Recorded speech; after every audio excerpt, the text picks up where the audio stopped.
بسم اللہ الرحمن الرحیم۔ روایت ہے کہ حضرت رابعہ بصری رحمۃ اللہ علیہا ایک ہاتھ میں پانی اور دوسرے ہاتھ میں آگ لے کر ایک بار کہیں جا رہی تھیں۔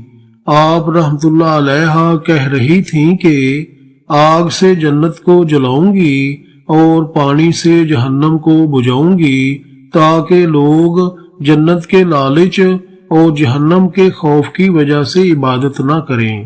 یہ حضرت رابعہ بصری رحمۃ اللہ علیہا کے غلبہ حال کا واقعہ ہے۔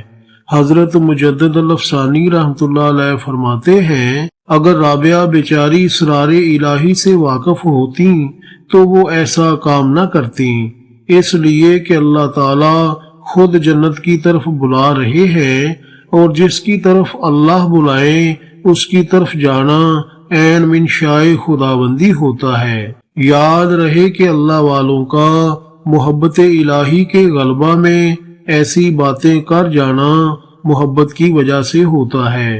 حوالہ اسلاف کے حیرت انگیز واقعات۔